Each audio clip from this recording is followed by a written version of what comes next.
For a given speed, which of the following has shortest de Broglie wavelength? देखो बेटा, किसी given speed पे हमने पता करना है कि shortest wavelength D Broglie wavelength किसकी होगी। आपको पता है बेटे, लैम्डा जो होता है that is equal to H by m v. Lambda is equal to H by m v. Lambda is inversely proportional to mass. जितना ज़्यादा मास उतनी ही कम वेवलेंथ। ठीक है बेटा, जितना ज़्यादा मास उतनी ही कम wavelength. So the answer is electron, proton, neutron और अल्फा पार्टिकल दे रखे हैं, 4 पार्टिकल्स। तो इनमें आप देखिए सबसे ज़्यादा मास किसका है बेटे, अल्फा पार्टिकल का। तो इसलिए सबसे जो स्मॉल वेवलेंथ होगी वो भी किसकी होगी, अल्फा पार्टिकल की। Answer is D for Delhi. Answer is D for Delhi. Next बेटे 67th question.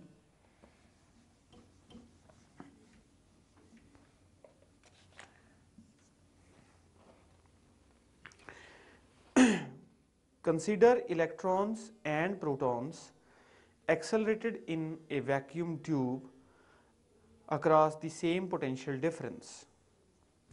Which of the following is true? Protons have smaller momentum. Electrons have smaller velocity. Protons have larger kinetic energy. Protons and electrons have same kinetic energy. ऐसा बेटा, protons और electrons को अगर आपने same potential difference के across accelerate किया है, same potential difference के अक्रॉस यदि एक्सेलरेट किया है, so then in that particular situation the kinetic energy is equal to charge times potential. Kinetic energy is equal to charge times potential, that is E into V. So देखो, proton और electron पे charge same होता है, तो इसलिए उन दोनों की काइनेटिक एनर्जी भी कैसी होगी, इक्वल ही होगी। सो आंसर बनता है D for Delhi. Answer is D for Delhi. Next बेटे, नेक्स्ट क्वेश्चन देखेंगे।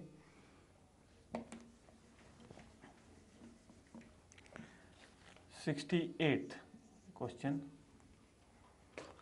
Number 68। The velocity of different ions of same mass and charge in a positive ray will vary because। देखो बेटा, ऐसा है कि velocity of different ions of same mass and charge एक positive ray tube में क्यों very करेगी velocity different ions की, जिनका की मास और चार्ज कैसा है, सेम होगा। ठीक है, विल वेरी बिकॉज दोनों के पास डिफरेंट इनिशियल वेलोसिटीज हैं, because they are having different initial velocities. तो जो चार्ज पार्टिकल है, अगर उनके पास इनिशियल वेलोसिटीज डिफरेंट होंगी, then they will be definitely having then they will be having different final velocity. So answer is C part. Answer is C part. Next beta 69th question.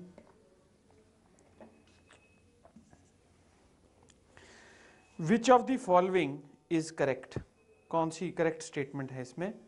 A point mass whether at rest or in uniform motion cannot be accompanied by matter waves. ये बेटा ऐसा है कि चाहे वो point mass है, वो चाहे रेस्ट वे हो या मोशन में है, आपको पता है कि चार्ज इंडिपेंडेंट है जो मैटर वेव जनरेट होती है, चार्ज हो या बॉडी अनचार्ज हो, लेकिन मोशन में होनी चाहिए। और स्मॉल बॉडी है तो उसके साथ वेवलेंथ एसोसिएट होती है according to de Broglie principle. तो पहली स्टेटमेंट तो इनकरेक्ट है।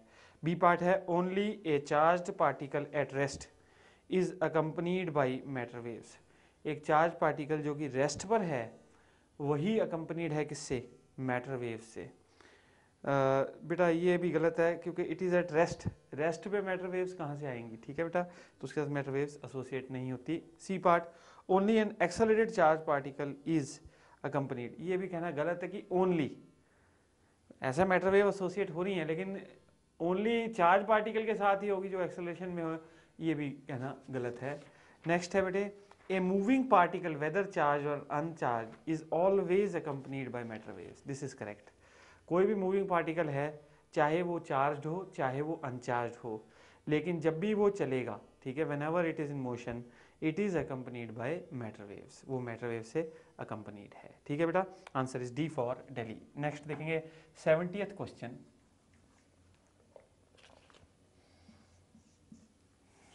70th क्वेश्चन देखेंगे। Graph of maximum kinetic energy of the photo electron against frequency. The frequency of radiation incident on the metal is a straight line of slope equal to। तो हमने देखना है बेटा frequency और kinetic energy का graph है हमारे पास, frequency और काइनेटिक एनर्जी का ग्राफ है और इनकी स्लोप के बारे में हमने बात करनी है। ठीक है, we have to what is the slope of the graph. देखो बेटा h into nu is equal to H nu naught plus kinetic energy maximum.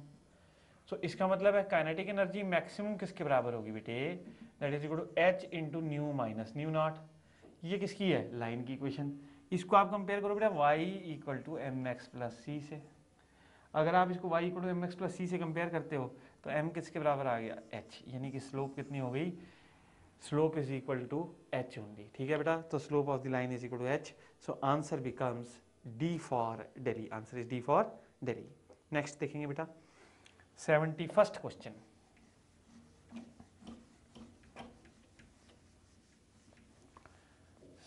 First question,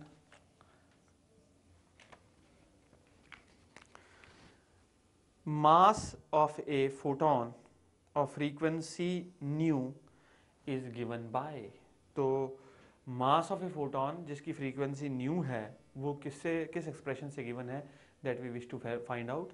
देखो बेटा E is equal to h into nu is equal to mc square। E is equal to h into nu is equal to mc square। so देखो बेटा m is equal to h into nu by c square। m is equal to h into nu by c square। तो ये mass of photon आ गया, that is h nu by c square। ठीक है बेटे, so answer is c part। answer becomes c part। next देखेंगे 72nd question.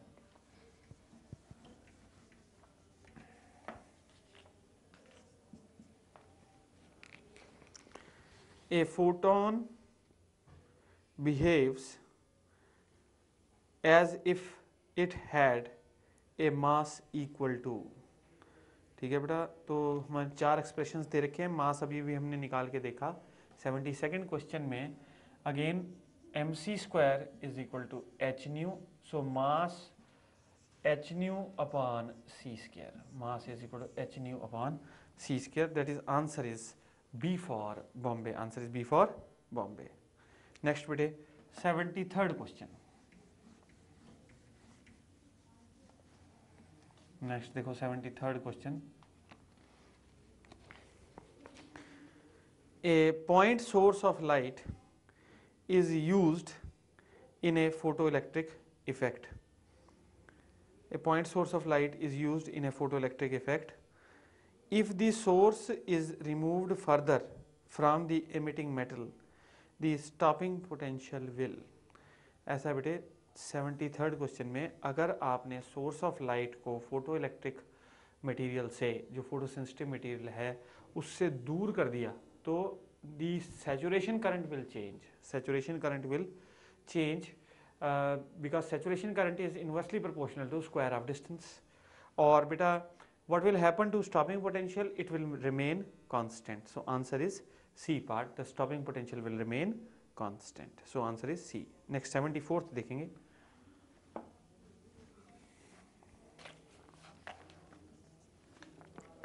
a photosensitive material would emit electrons if excited by photons beyond a threshold।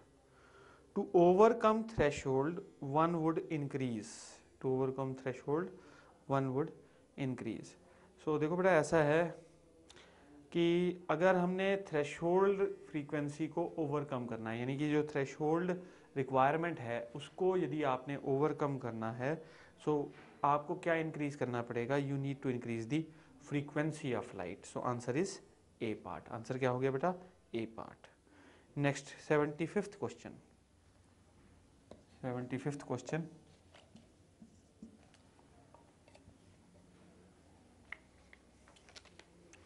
An electron and a proton have the same de Broglie wavelength, then the kinetic energy of the electron is।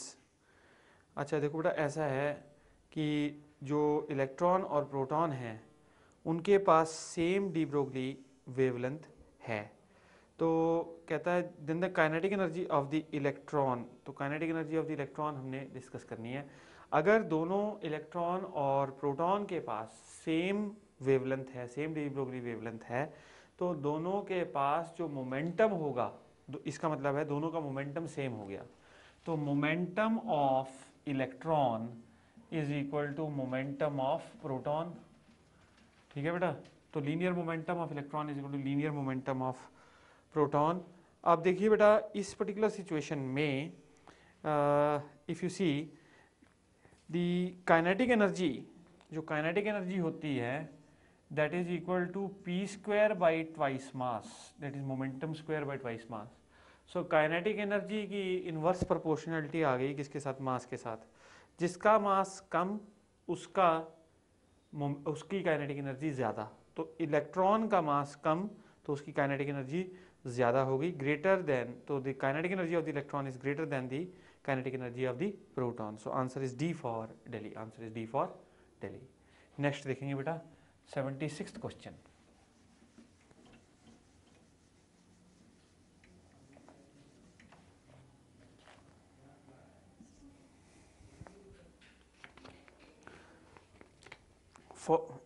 For a given kinetic energy, which of the following has smallest de Broglie wavelength?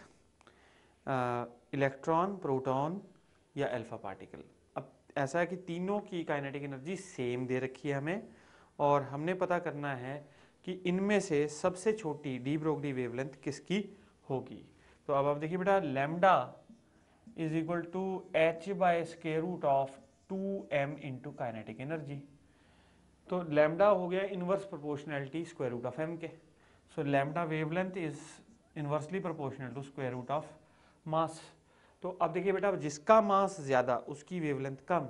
सो इसका मतलब क्या हुआ? Alpha particle का मास ज़्यादा है तो इसकी wavelength least है। Answer becomes C part, answer is C part. Next बेटे 77th क्वेश्चन।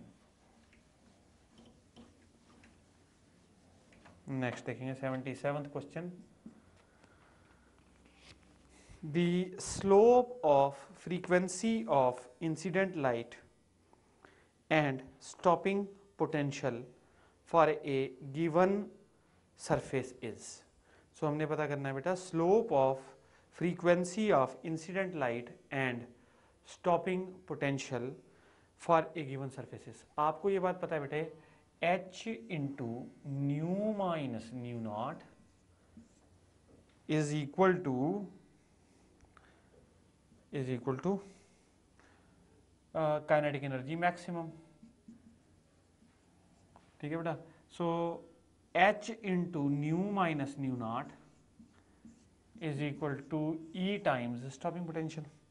ठीक है बेटा, तो स्टॉपिंग पोटेंशियल Vs, तो Vs is equal to h by e into nu minus nu not.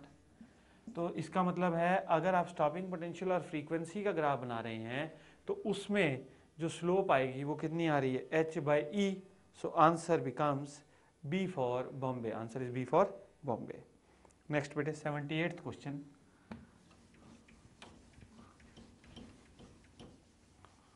Question देखेंगे। If in a photoelectric experiment the wavelength of incident radiation is reduced from 6000 Armstrong to 4000 Armstrong, then, ठीक है बेटा, अगर एक photo electric experiment है और उसमें wavelength of the incident radiation is reduced from 6000 armstrong to 4000 armstrong, then अब देखिए वेवलेंथ को आपने कम करा, तो वेवलेंथ को यदि आपने कम किया तो जो एनर्जी है फ्रीक्वेंसी बढ़ गई। अब बेटा अगर फ्रीक्वेंसी बढ़ गई तो जो वेवलेंथ 6000 आर्मस्ट्रॉन्ग पे जो फ्रीक्वेंसी थी, wavelength at 4000 Armstrong, frequency at 4000 Armstrong will be greater than frequency at 6000 Armstrongs। तो इसका मतलब क्या हो गया कि फ्रीक्वेंसी ज़्यादा है, ठीक है बेटा, तो इसका मतलब क्या हुआ कि अगर आपने इंसिडेंट लाइट की फ्रीक्वेंसी बढ़ा दी तो काइनेटिक एनर्जी मैक्सिमम बढ़ गई and what is going to happen, stopping potential will increase, stopping potential क्या हो जाएगा, इंक्रीज कर जाएगा। So answer is B for Bombay, answer is B for Bombay. Next देखेंगे बेटा 79th question.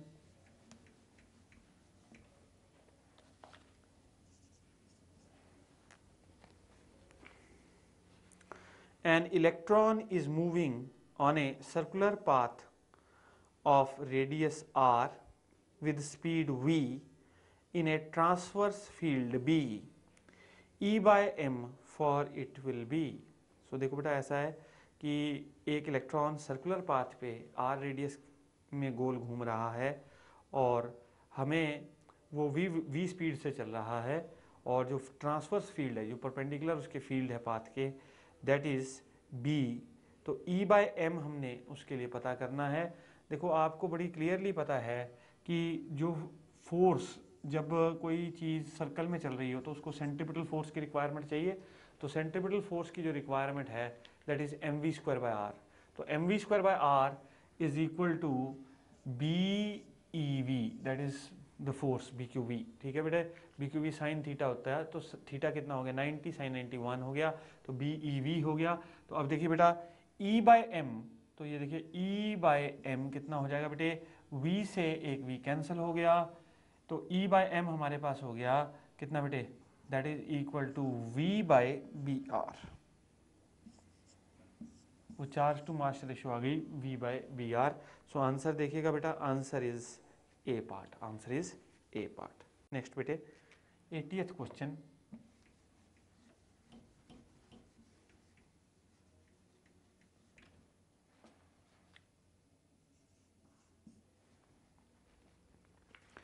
An electron and a proton enter a magnetic field perpendicularly. Both have same kinetic energy. Then which of the following is true? Which of the following is true? So देखिए बेटा ऐसा है, हमारे पास एक electron और एक proton एक magnetic field में एंटर कर रहे हैं, और कैसे एंटर कर रहे हैं, परपेंडिकुलरली, और दोनों के पास कैसी है, सेम काइनेटिक एनर्जी है, both are having same kinetic energy. Then which of the following is true. देखो बेटा आपको पता है R radius is equal to mv upon bq, radius of the circular path is mv upon bq।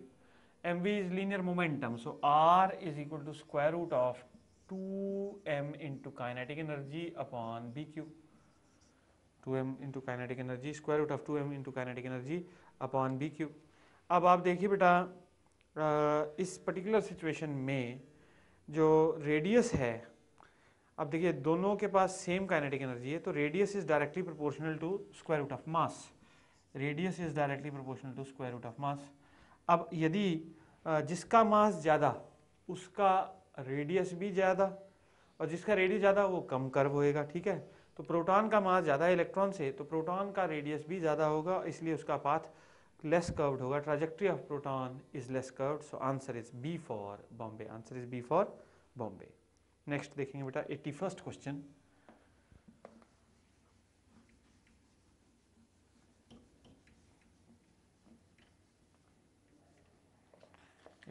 Question देखेंगे।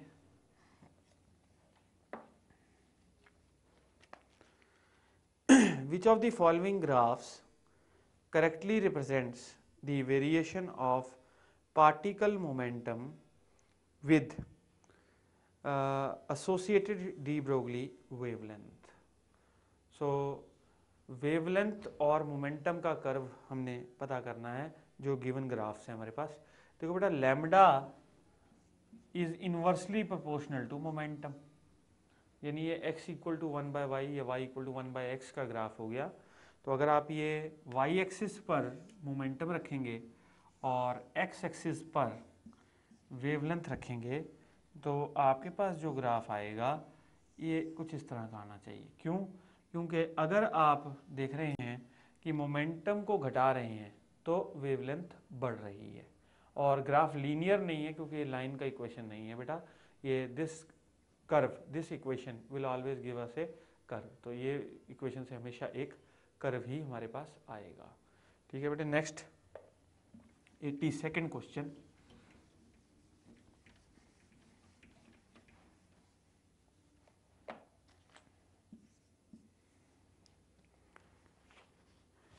An electron is moving with velocity v.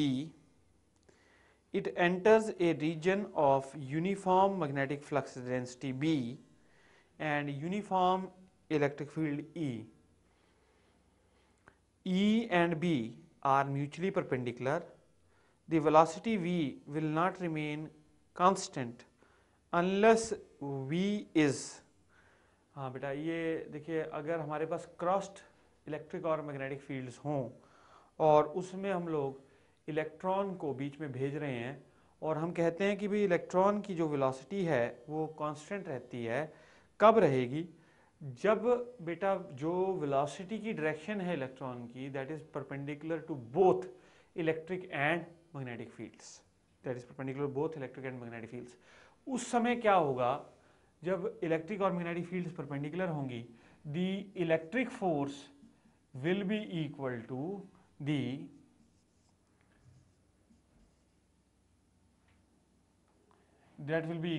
the magnetic force, और इस case में velocity will become E by B, velocity will be E by B। So answer क्या बनता है बेटे? Answer becomes, यहाँ पे 5 चॉइसेस हैं हमारे पास, तो answer is E part, answer is E part. Next बेटे 83rd क्वेश्चन।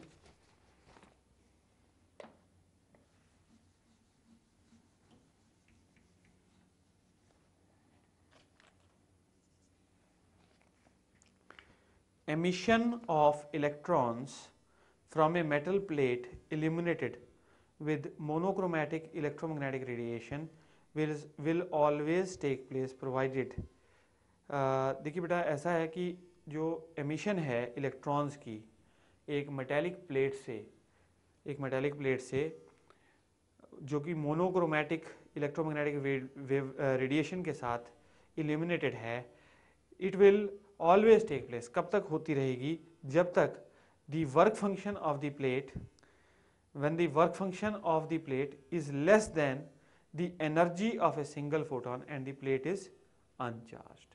तो बेटा जब वर्क फंक्शन से उसका वर्क फंक्शन कम हो, जो इंसिडेंट रेडिएशन है उसका एनर्जी ज़्यादा होना चाहिए than the work function, and जब प्लेट अनचार्ज होगी तो एमिशन होती रहेगी। Answer is B for Bombay, answer is B for Bombay. Next बेटे 84th question.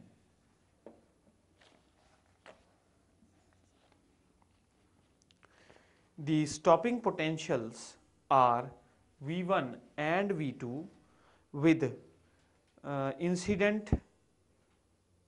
incident lights of wavelengths lambda 1 and lambda 2 respectively, then V1 minus V2 is, so देखो बेटा V1 E into V1 is equal to HC by lambda 1 is equal to HC by lambda 1. So that means this implies V1 is equal to HC by E into lambda 1. अच्छा बेटा EV2 is equal to HC by lambda 2. This implies that V2 is equal to HC by E into lambda 2.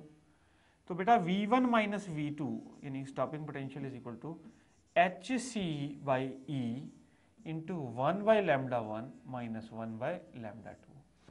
So 1 by lambda 1 minus 1 by lambda 2. So answer क्या बनता है बेटे? Answer is B for Bombay, answer is B for Bombay. Next बेटे 85th question.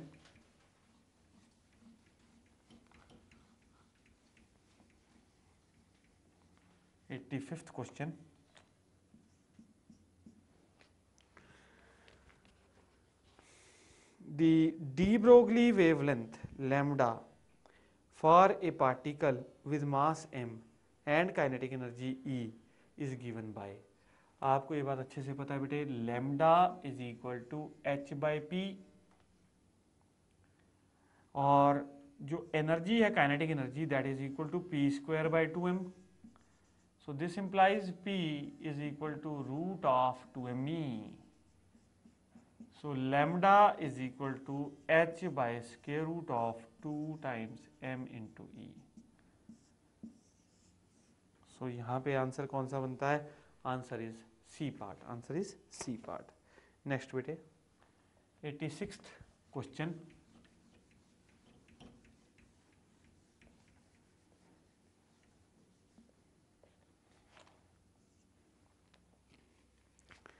The photoelectric effect can be understood on the basis of.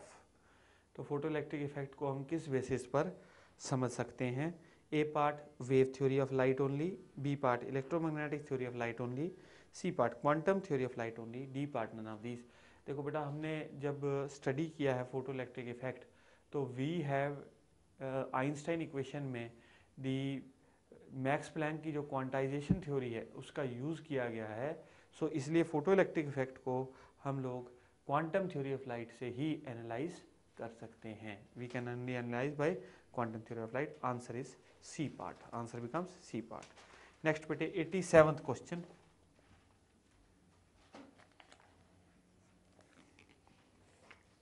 A tiny particle of mass 10 power minus 13 kg moving with a velocity of 10 centimeter per second is associated with a wave of wavelength. Is associated with a wave of wavelength. So देखो बेटा, mass of the particle is given to us here in this question. mass कितना दे रखा है? 10 power minus 13 kilogram.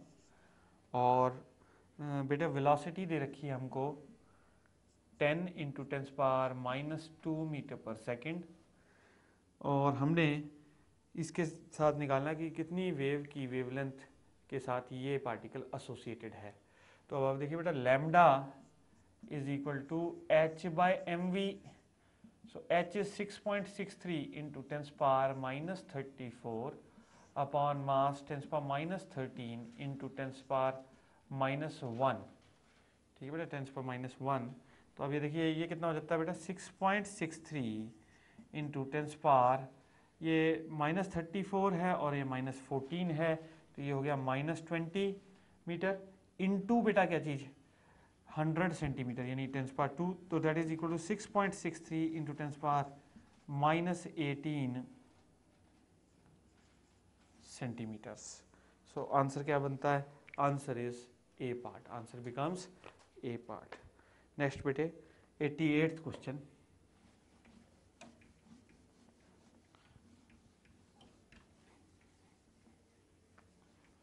Next देखेंगे 88th question. The photoelectrons emitted from a surface of sodium metal are such that they all are of same frequency. They have the same kinetic energy. They have the same de Broglie wavelength. They have their speeds varying from 0 to a certain maximum. So बेटा देखो ऐसा है कि जो photo electron sodium metal के surface से बाहर निकलते हैं, जो सोडियम मेटल के सरफेस से बाहर निकलते हैं, उनके पास स्पीड्स वेरिंग है. और वो स्पीड्स कहाँ से कहाँ तक वेरी कर रही हैं? They are varying from 0 to maximum, क्योंकि जो सरफेस से निकलते हैं उनकी स्पीड्स मैक्सिमम होती है और जो स्लाइटली इनसाइड से निकलते हैं उनकी स्पीड्स कम होती हैं. सो answer is D for Delhi. Answer is D for Delhi. Next बेटे 89th क्वेश्चन.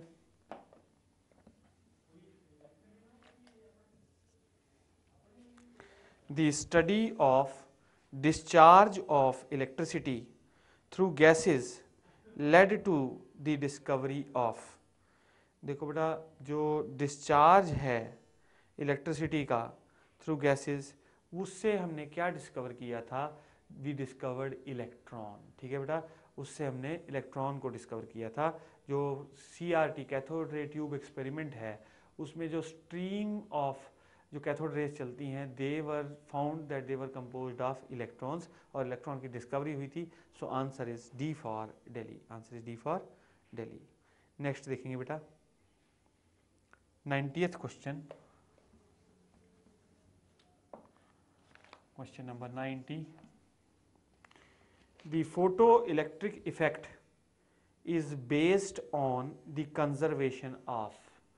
देखो बेटा ऐसा है कि फोटो इलेक्ट्रिक इफेक्ट में हमने देखा कि जो आपने एनर्जी इंसिडेंट करी वो कहाँ चलेगी, वर्क फंक्शन में plus in providing kinetic energy.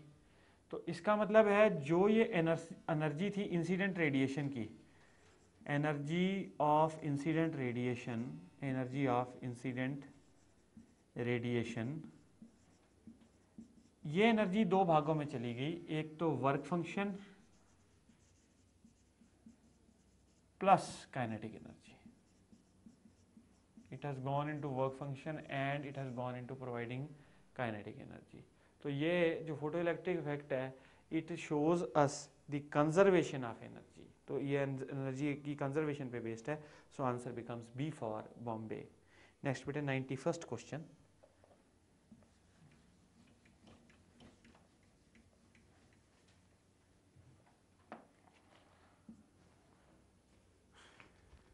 an ultraviolet light source causes the emission of photoelectrons from a zinc plate. A more intense source of same wavelength would give। तो देखिए बेटा एक zinc plate है और उस पर हमने अल्ट्रावायलेट लाइट गे रखी है और हमें पता करना है कि अगर इस पे इंटेंसिटी ऑफ रेडिएशन इंक्रीज कर दिया जाए then what will happen to the maximum energy of the emitted electron and what will happen to the number of electrons. तो बेटा अगर ज़्यादा इंटेंस रेडिएशन गिर रहे हो तो नंबर ऑफ इलेक्ट्रॉन्स तो इंक्रीज कर जाएंगे लेकिन जो मैक्सिमम एनर्जी होगी इलेक्ट्रॉन की that will be same. So answer is, यहाँ पे देखिए बी चॉइस है, answer is B for Bombay, answer is B for Bombay. Next देखेंगे बेटा 92nd question, question number 92, a photon of frequency nu has a momentum associated with it. If c is the velocity of light, this momentum is, then this momentum is, तो ये momentum कितना होगा, तो देखो बेटा mc square is equal to h into nu, energy packet जो इस photon के साथ लिंक्ड है that is H nu and that is equal to M C square. तो एम सी मोमेंटम हो गया बेटा is equal to H nu upon C, क्योंकि सी स्क्वायर को मैंने कैसे लिखा सी इंटू सी। सो आपके पास क्या आ गया, ये एम सी जो हो गया वो मोमेंटम हो गया that is equal to H nu upon C. So answer becomes B for Bombay, answer is B for Bombay. Next देखेंगे 93rd क्वेश्चन,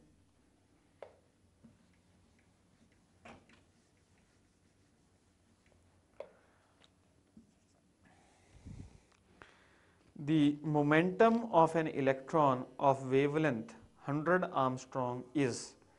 तो एक मोमेंटम निकालना हमने किसका, इलेक्ट्रॉन का, जिसकी वेवलेंथ कितनी दे रखी है हमको 1000 आर्मस्ट्रॉन्ग। सो देखो बड़ा lambda is equal to H by M we. So M V यहाँ पे कितना हो जाएगा एच बाई लैम्डा, यानी कि 6.63 into 10 power minus 34 upon wavelength कितनी दे रखी है बेटा 100। सो 100 इंटू 10 की पावर माइनस 10, सो ये हो जाएगा बेटा 10 की पावर माइनस 8 और ये हो जाएगा 6.63 इंटू 10 की power minus 26 kg metre per second, kg metre per second. So answer becomes C part, answer is C part. ठीक है बेटा। Next 94th question,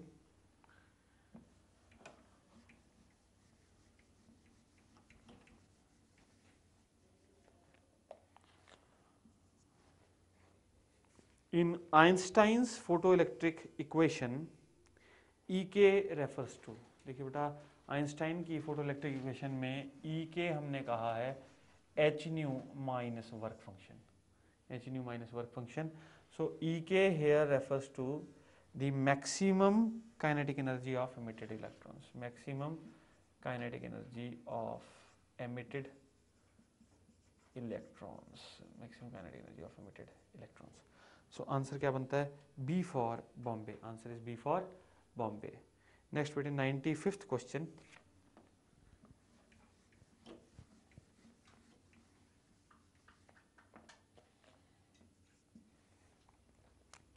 the electrons are emitted in the photoelectric effect from a metal surface। तो electrons कब emit होते हैं? जब जब इतनी फ्रीक्वेंसी की लाइट इंसिडेंट हो कि उसकी उस मटेरियल की थ्रेशोल्ड फ्रीक्वेंसी से ज़्यादा हो जाए। Only if the frequency of incident radiation is above a certain threshold value. So answer is A part. 95th का answer is A part.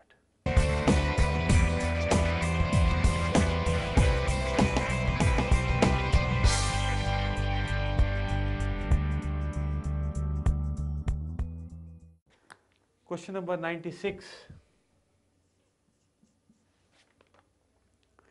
If the wavelength of light incident on the surface of a metal is decreased, the maximum velocity of emitted photoelectrons will। So देखो बेटा, अगर हमने wavelength of light, जो कि wavelength of light जो incident है उसको क्या कर दिया बेटा? डिक्रीज कर दिया। Then what will happen to the maximum velocity of emitted electrons? So देखो बेटा, frequency is inversely proportional to wavelength. ठीक है बेटा, अगर आपने वेवलेंथ को घटाया है तो फ्रीक्वेंसी बढ़ गई, और अगर इंसिडेंट फ्रीक्वेंसी बढ़ गई तो काइनेटिक एनर्जी मैक्सिमम जो होती है that is directly proportional to incident frequency. तो अगर आपने फ्रीक्वेंसी बढ़ा दी, ठीक है बेटा, तो what will happen? the kinetic energy maximum will increase, and what will happen to the velocity? It will increase. So answer is B for Bombay, answer is B for Bombay. Next bete 97th question,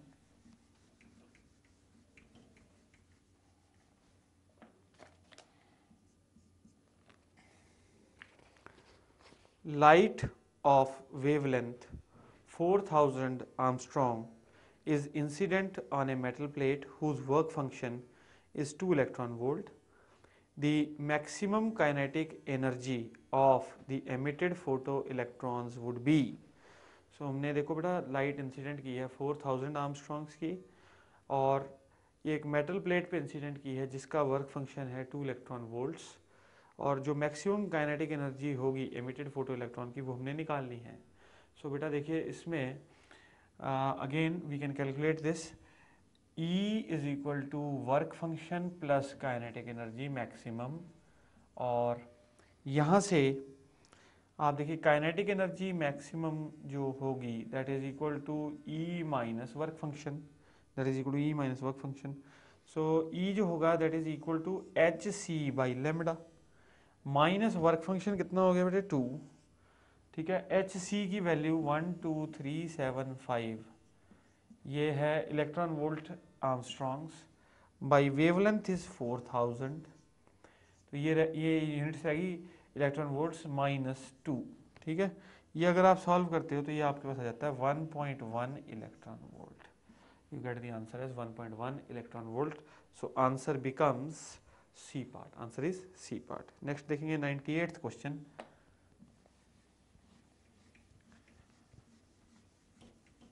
question देखेंगे बेटा।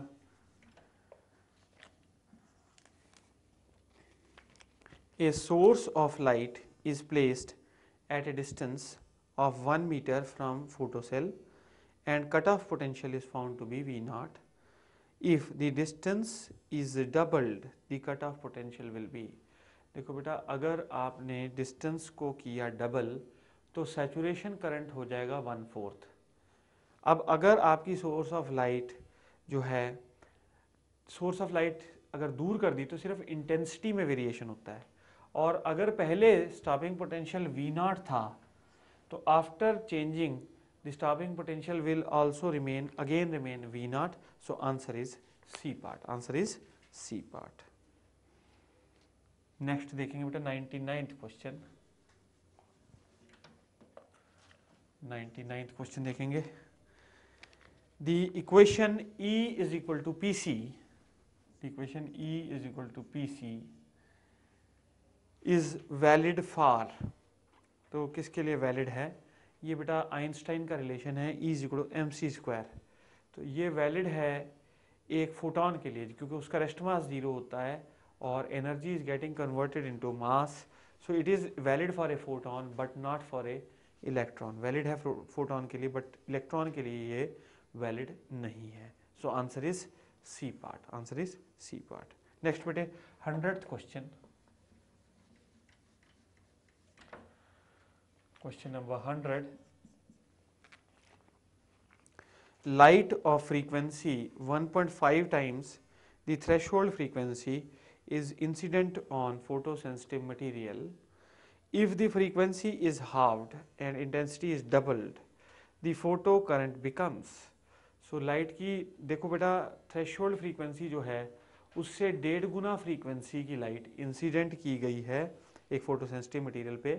अब हमने अगर frequency double कर दी, अगर हमने frequency half कर दी, sorry frequency half कर दी, यानी कि जो फ्रीक्वेंसी इंसिडेंट थी उसको आधा कर दिया और इंटेंसिटी को डबल कर दिया। अगर बेटा फ्रीक्वेंसी को हाफ कर दोगे तो जो थ्रेशहोल्ड फ्रीक्वेंसी है, जो न्यू नॉट मानते हो यदि, तो उससे कम फ्रीक्वेंसी इंसिडेंट हो गई तो कोई एमिशन होगा ही नहीं और फोटो करंट क्या हो जाएगा, zero. So answer becomes D for Delhi, answer is D for Delhi. Next बेटे question number 101,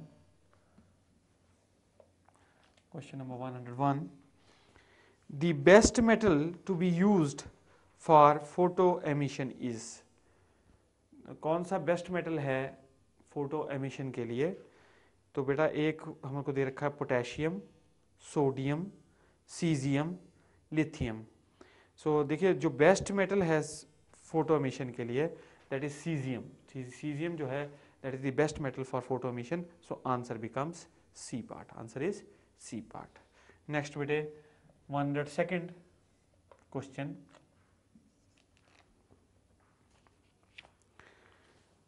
if the frequency of light in a photoelectric experiment is doubled, the stopping potential will become। ठीक है बेटा, सो अब आपको ये पता है कि H new is equal to h nu naught plus E times Vs. So h into nu minus nu naught is equal to E into Vs, यानी कि stopping potential is equal to h by E into nu minus nu naught। अब आपने जो incident frequency है उसको double कर दिया है, इंसिडेंट फ्रीक्वेंसी को यदि आपने डबल कर दिया तो बेटा naturally stopping potential will increase but it will not gate doubled, it will increase more than double. आप रिलेशन से देख सकते हैं, यहाँ पे 2 न्यू कर दोगे तो the frequency will become more than double. So answer is C part, answer becomes C part. Next बेटे क्वेश्चन नंबर 103, नेक्स्ट देखेंगे क्वेश्चन नंबर 103।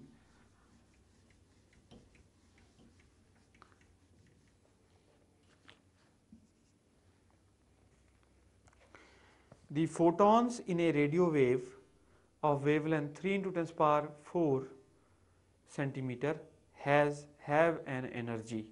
So photons हैं कोई रेडियो वेव में और उनकी वेवलेंथ है कितनी बेटे, 3 into 10 power 4 सेंटीमीटर। सो लैम्डा is 3 into 10 की पावर 4 सेंटीमीटर्स। तो this is equal to 3 into 10 की power 4 into 10 power minus 2 metre, यानी कि 3 into 10 power minus 3 into 10 power 2 metres. ये होगी क्या, वेवलेंथ। ठीक है बेटा, दिस इज दी वेवलेंथ। और हमने पता क्या करना है, we wish to find out energy निकालनी है हमने। तो एनर्जी कितनी हो जाती है बेटा, E is equal to H C upon lambda, that is 6.63 tens power minus 34 into C 3 into tens power 8 by क्या चीज़ बेटे, लैम्डा 3 इंटू टेंस पावर 2। तो ये हो गया 10 की पावर 6 और 3 से 3 कैंसिल, ये आपके पास हो गया 6.63 into tens power minus 28 joules, 6.63 into tens power minus 28 joule. So answer is A part, answer becomes A part. Next देखेंगे बेटा 104th question,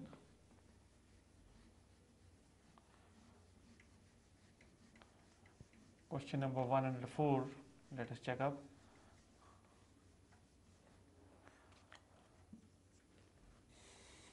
light of frequency nu is incident on a substance of threshold frequency nu naught.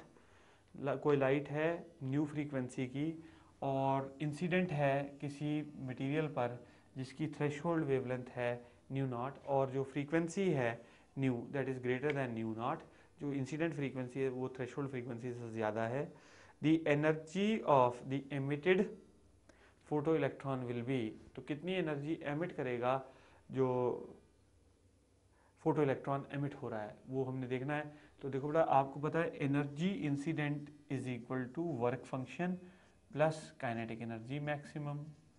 सो ये kinetic energy maximum कितनी हो जाएगी, that is equal to E minus work function, that is H into nu minus H into nu naught, that is equal to H into nu minus nu not,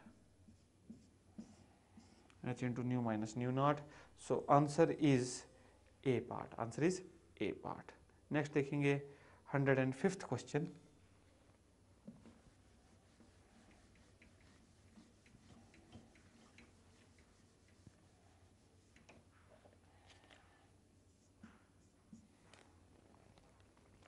A photon of energy h nu is absorbed by a free electron of a metal having a work function less than h nu। ठीक है बेटा, having a work function less than h nu, then it may come out with a kinetic energy h nu minus phi। देखिए बेटा ऐसा h nu is equal to work function plus kinetic energy maximum। So kinetic energy maximum is equal to h nu minus phi। So जो photo electron बाहर निकलेगा it will come by having a kinetic energy h nu minus phi। So answer is D for Delhi, answer is D for Delhi। Next देखेंगे बेटा 107th question, 106th question, 106th question।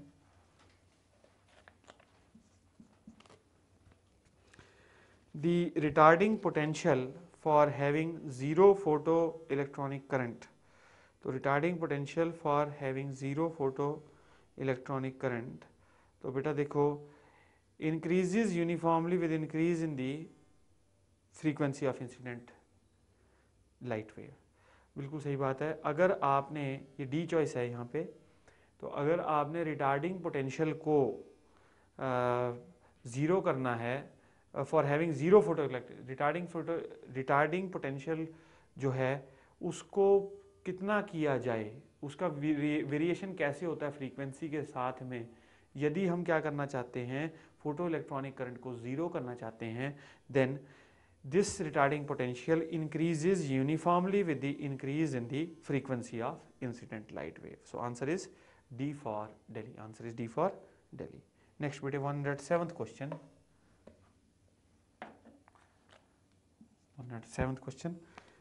When light falls on a metal surface, the maximum kinetic energy of the emitted photoelectrons depends upon। देखो बेटा ऐसा है कि जब light किसी photo sensitive surface पे गिरती है तो जो एनर्जी है kinetic energy of the emitted electrons, it only depends upon the frequency of incident light.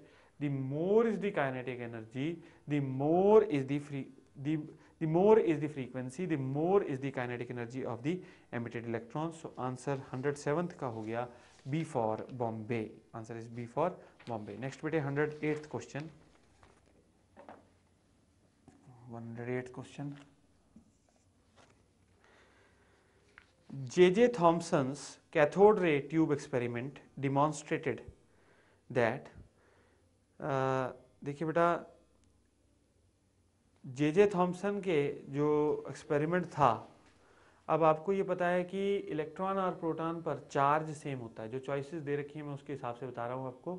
सो देखो बेटा चार्ज इलेक्ट्रॉन और प्रोटॉन पे सेम होता है, सिर्फ नेचर का फर्क होता है, लेकिन mass of the electron is lesser than mass of proton. So इसका मतलब क्या हुआ, E by m की अगर हम बात करें तो charge per unit mass will be greater for electron. तो J.J. थॉम्सन ने जो कैथोड रे ट्यूब एक्सपेरिमेंट किया था उसमें ही demonstrated that the E by M ratio of the electrons is greater than E by M for protons. So answer क्या बनता है? Answer is C part. Answer becomes C part. 109th question बेटे.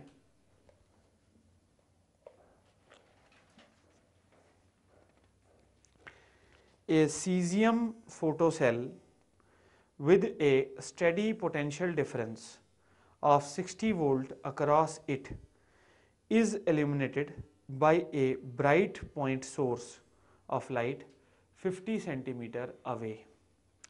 When the same light is placed 1 meter away, the photoelectrons emitted from the cell is.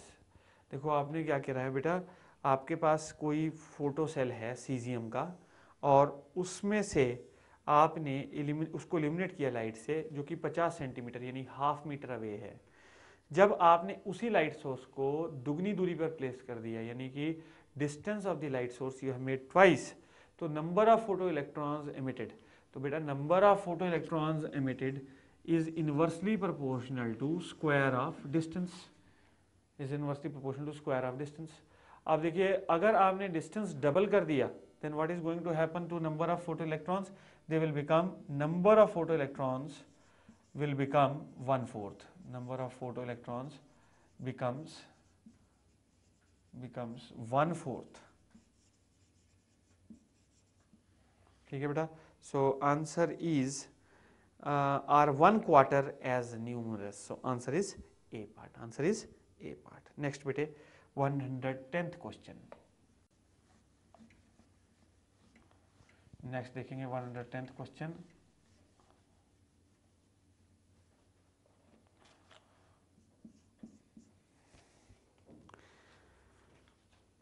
When visible light is incident on a metal surface, no photoelectrons are emitted. If a second beam is to be selected, it must be. ऐसा बेटा देखो frequency, अगर हम electromagnetic spectrum देखें तो उसमें 3 regions जो हमारे हैं, मेन रीजन्स हैं. One is ultraviolet, then is visible and then is infrared. ये 3 रीजन्स हैं बेटा. और इसमें वेवलेंथ ऐसे इंक्रीज करती है और फ्रीक्वेंसी घटती है. ठीक है बेटा, फ्रीक्वेंसी घटती है, वेवलेंथ बढ़ती है. तो अगर आप ध्यान से देखें तो बेटा देखिए ऐसा है, आपने पहले विजिबल रीजन की लाइट से एमिशन नहीं हुआ तो हमें इसका मतलब है ग्रेटर फ्रीक्वेंसी की लाइट इंसिडेंट करनी पड़ेगी. सो जो हमारे पास ग्रेटर फ्रीक्वेंसी की लाइट हमें इंसिडेंट करनी पड़ेगी that is ultraviolet radiation. So answer is D for Delhi. Answer is D for Delhi. Next 111th question.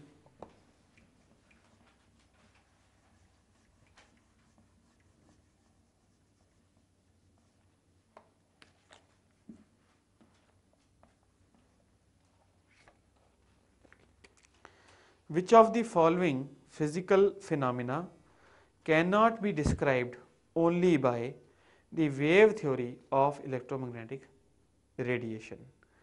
So देखो बेटा कोई ऐसा फिनोमेना हमने पता करना है जो कि सिर्फ वेव थ्योरी से एक्सप्लेन नहीं हो सकता. One is diffraction, and B is interference, C is photoelectric emission, D is polarization, and E is the reduction in radiation intensity with the distance from the point source. ऐसा बेटा देखो इस particular situation में हमारा जो answer बनता है that is photo electric emission, उसको वेव नेचर से ही कल्ले समझाया नहीं जा सकता. इंटरफेरेंस और डिफ्रैक्शन को वेव नेचर से समझाया जा सकता है. तो answer is C part. Answer becomes C part. Next 112th question बेटे. 112th question. Which graph shows how energy E of a photon of light is related to wavelength lambda? तो कौन सा ग्राफ इनमें से ये शो करता है कि जो एनर्जी E है of light is related to wavelength lambda? So देखो बेटा E is equal to H C upon lambda. तो energy E is inversely proportional to wavelength, यानी कि अगर वेवलेंथ बढ़ाओगे, ये वैसा ही ग्राफ आ गया बेटा, इनवर्स प्रोपोर्शनैलिटी है, एक्स इक्वल टू 1/y वाला ग्राफ है, ई और लैम्डा का ग्राफ बनाओगे तो अगर आपने वेवलेंथ बढ़ा रहे हो तो energy will fall, but the relation will not be a straight line, it will be a curve like this, इस तरह का कर्व आएगा। So answer is D for Delhi, answer is D for Delhi. Next देखेंगे बेटा 113th question.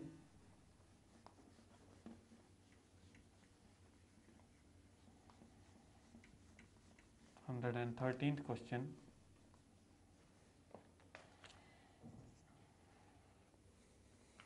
Photon is the name given to, photon किसको दिया गया है नाम, it is given, it is the one quantum, choice E देखिए बेटा, it is a quantum of electromagnetic radiation. जो फोटोन नाम दिया गया है ये एक क्वांटम है किसका, इलेक्ट्रोमैग्नेटिक रेडिएशन का। मैं लिख दे रहा हूं बेटा, photon is a quantum of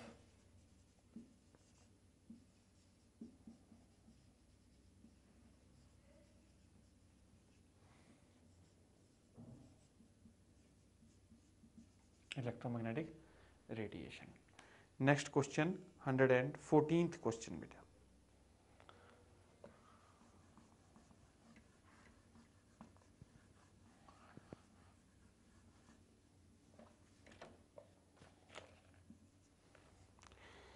the de Broglie wavelength of an electron in the first Bohr orbit is। So देखो बेटा हमने डी ब्रोगली वेवलेंथ देखनी है of the electron in the first Bohr orbit. So अब देखिए बेटा आपको पता है n is 1, according to Bohr theory you know that mvr is equal to nh over 2 pi. So h by mv is de Broglie wavelength, h by mv कर दिया और n को 1 पुट कर दिया, that is equal to 2 pi r। इसका मतलब क्या हुआ कि जो वेवलेंथ है फर्स्ट, ठीक है बेटा, जो वेवलेंथ है डी ब्रोगली वेवलेंथ है इलेक्ट्रॉन की in the first orbit, that is equal to the circumference of the orbit. 2 pi r क्या है, circumference of the orbit. So answer क्या बनता है, D for Delhi, answer is D for Delhi. Next बेटे 115th question, 115th question,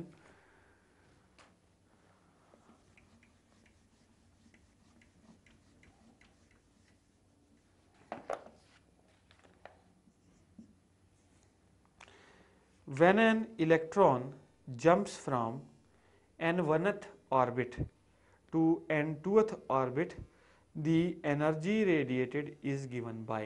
तो ये है 115th question बेटे। तो देखिए दी एनर्जी इज गिवन बाय, अब आप देखिए h जब n1th ऑर्बिट से n2th ऑर्बिट में जंप कर रहा है इलेक्ट्रॉन, तो E1 minus E2 is equal to h into frequency is equal to h nu. So ये एनर्जी जो है वो क्या होगी, रेडिएट होगी, h nu is equal to E1 minus E2।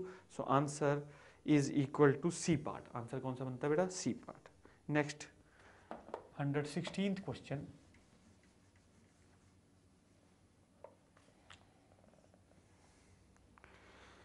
The minimum orbital angular momentum of the electron in a hydrogen atom is.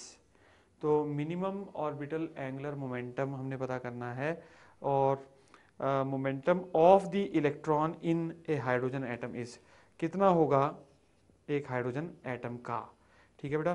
तो अब ये देखिए इस पर्टिकुलर सिचुएशन में आपको पता है angular momentum is equal to NH over 2 pi. So अगर n1 होगा, यानी कि फर्स्ट ऑर्बिट की बात करें, तो angular momentum L will be equal to h upon 2 pi. अगर आप सेकेंड ऑर्बिट की बात करोगे तो n2 लोगे और जो एंगुलर मोमेंटम है वो 2 टाइम्स हो जाएगा पहली ऑर्बिट के। तो मिनिमम हमसे पूछा गया है, minimum is h/2 pi, answer becomes C part, answer is C part. Next बेटे 117th क्वेश्चन,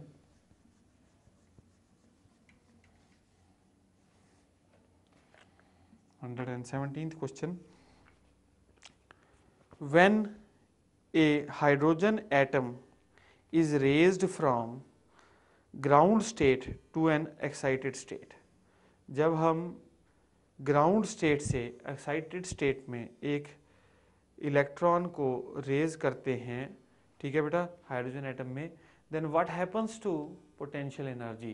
देखो बेटा, potential energy of the electron will increase and what happens to the kinetic energy, kinetic energy decrease हो जाएगी क्योंकि velocity जो है वो कम हो जाती है। सो आंसर क्या बनता है, answer is C part, answer is C part, potential energy increases, kinetic energy decreases. Next बेटे 118th question,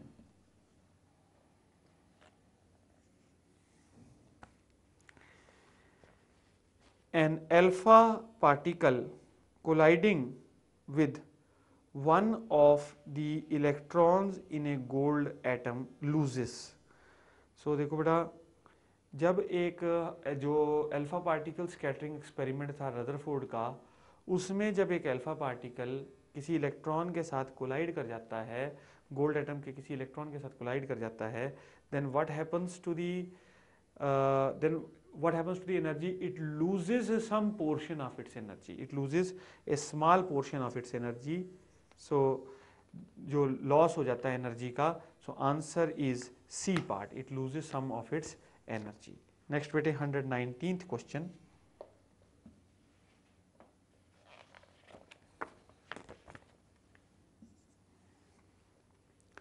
when the number of nucleons in the nuclei increases, the binding energy per nucleon numerically।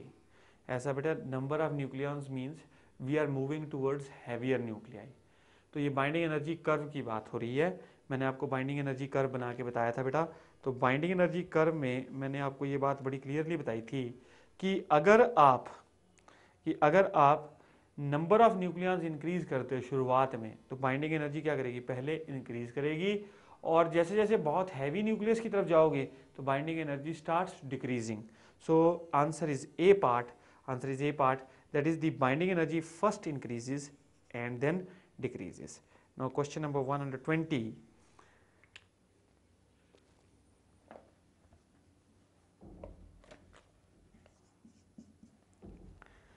the spectrum emitted by an incandescent solid। कोई incandescent solid अगर कोई spectrum emit कर रहा है तो वो spectrum कैसा होगा, ठीक है बेटा। देखिए, हमारे पास लाइन स्पेक्ट्रा होता है, बैंड स्पेक्ट्रा होता है और कंटिन्यूस स्पेक्ट्रा होता है, ठीक है बेटा। तो इस पर्टिकुलर सिचुएशन में अगर इनकैंडेसेंट सॉलिड से कोई एमिशन हो रहा है लाइट का, तो वो होगा that lies in the continuous spectra, that is continuous spectrum. So answer is D for Delhi, answer is D for Delhi. Now next question 121st question,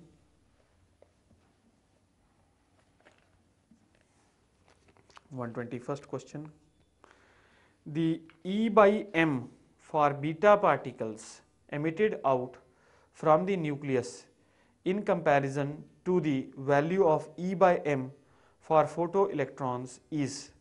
तो देखो, E by M of beta particles emitted out of the nucleus, अच्छा, photo electrons का E by M और E by M beta particles का। देखो बेटा, beta particles are similar to electrons, और जो इलेक्ट्रॉन्स हैं उनका मास फोटॉन्स के मुकाबले ज़्यादा होता है, ठीक है बेटा। तो इसलिए जो E by M होगा, चार्ज टू मास रेशियो होगी, सॉरी बेटे, जो चार्ज है फोटो इलेक्ट्रॉन्स का और जो E by M रेशियो है बीटा पार्टिकल्स की, बीटा पार्टिकल्स की E by M ratio is less then E by M ratio of photons. Photons की E by M से फोटॉन्स की E by M ज्यादा है व्हेन कंपेयर टू, ठीक है बेटा, when compare to beta particles. Next बेटे 122nd question,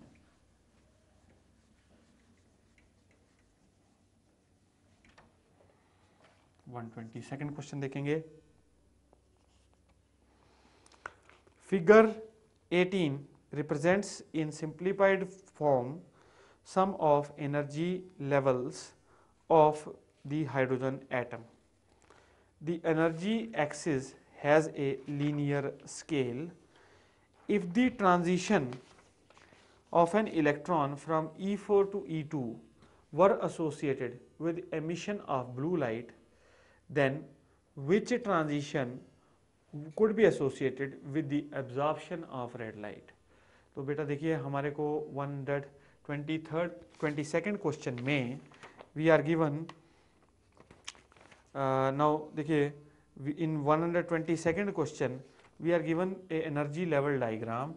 energy level diagram कैसे दे रखा है बेटा, ये E1, ये आपका E2, ये आपका E3 और ये आपका बेटा E4। ये ऐसे क्या है, इंक्रीजिंग एनर्जी, ऐसे क्या है, increasing energy.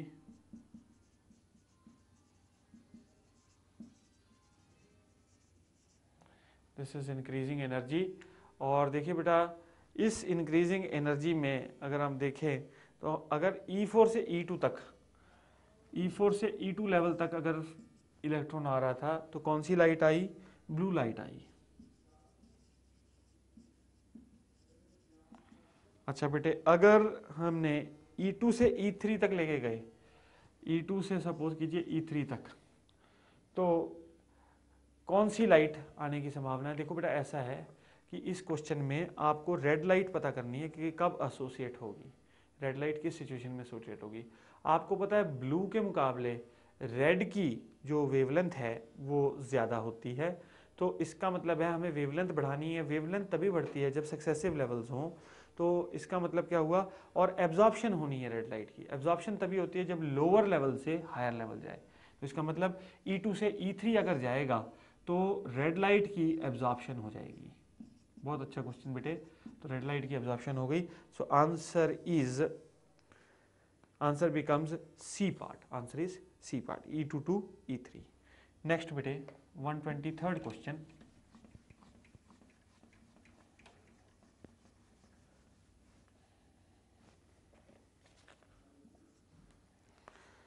(123rd question). In a laser tube, all the photons, A part, have same wavelength, have same energy, move in same direction, move with same speed। अगर हम लेज़र लेंगे तो लेज़र में जो photons हैं they are moving with same speed, photons move with same speed when in a laser tube। So answer is D for Delhi, answer is D for Delhi। Next बेटे 124th question। 124th question। In nuclear reactors, in order to slow down the fast neutrons, the target material should contain। देखो बेटा ऐसा है कि हमने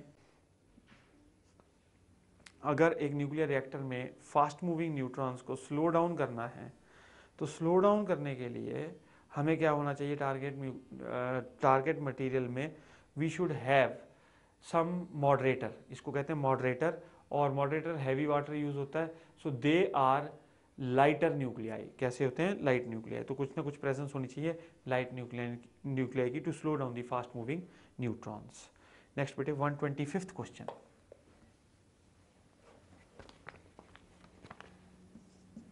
125th question। The binding energy of the hydrogen atom is। so hydrogen atom की binding energy कितनी होती है, जितना आयनाइजेशन पोटेंशियल है, ठीक है बेटा, उतना ही बाइंडिंग एनर्जी पर न्यूक्लियॉन जो है हाइड्रोजन में होता है। और जो आयनाइजेशन पोटेंशियल है हाइड्रोजन एटम का that is 13.6 electron volts. So therefore the binding energy is 13.6 electron volt। answer becomes C part, answer is C part 125th का। next बेटे 126th question।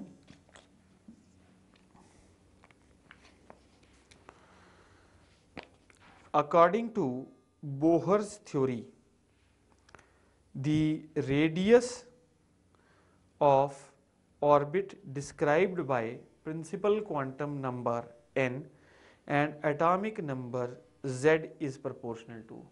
तो आपको ये मैंने बताया था बेटा, r जो है radius of Bohr orbit is directly proportional to n square by z, that is directly proportional to n square by z, where n is the energy level, उसका स्क्वायर कर दिया, और नंबर ऑफ ऑर्बिट, और z is atomic number of the element.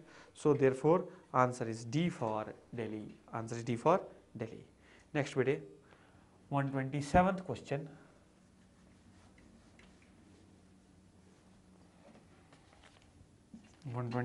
Question,